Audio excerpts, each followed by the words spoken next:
Assalamualaikum dear doctor. In this video I am discussing about history of syncope, anaphylaxis, hypoglycemia, confusion. So introduction is similar like then the present history. First we analyze the chief complaints. OCD, onset, when it started, course, how long he is suffering, when it started, how duration it continue. Now what make it worse and what make it better, we will ask and exclude.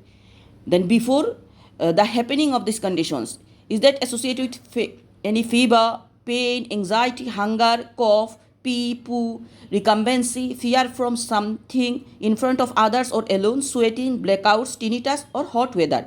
So before happening this, is there type of any incidents occur or not? Then during these conditions develop, is there any abnormal movement, blue lips, loss of control, fall on the ground? After the weakness, abnormal gait, confusion, injury, will exclude. Then previous any similar attacks occur and any video records if available or not, will ask. Any other concern without this? Any dysmorphic features?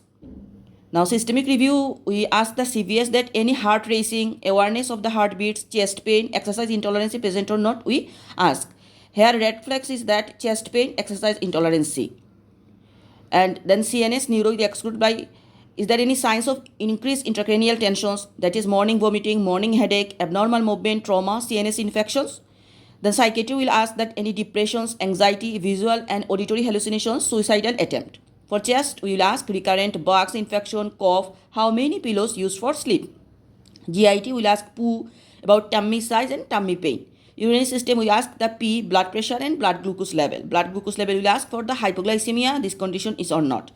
Then endocrine, we ask that hot weather, numbness. Musculoskeletal system, we ask that any skin spots, lumps, neck swelling, bone pain, hair loss.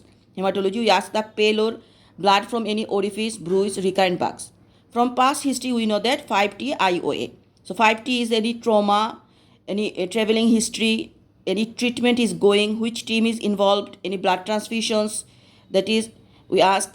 Then it happened at home, drugs taken for any diseases, investigation, onset, admission is previous, we will ask details if present. Then pubertal history, if the child is on the puberty age, then we ask the puberty started or not, the puberty that is regular, boyfriend, sexual activity, drug, alcohol, suicidal thoughts and self-harm. Then we ask as perinatal, natal and postnatal history. Ask the allergy history, we ask about the nutrition, exclude the anorexia nervosa. For anorexia nervosa exclusion, you can ask about that, about the weight, and he has any concern regarding his weight or any body shape, we will ask. Then family history, any modifications of family, any sudden infant death, that is a red flag, we ask sudden infant death present or not. Then any similar condition, chronic disease, diabetes mellitus, autoimmune disease, we will ask. Social and psychological and impact, easy access to hospital. What are the differential diagnosis of a syncope of a patient?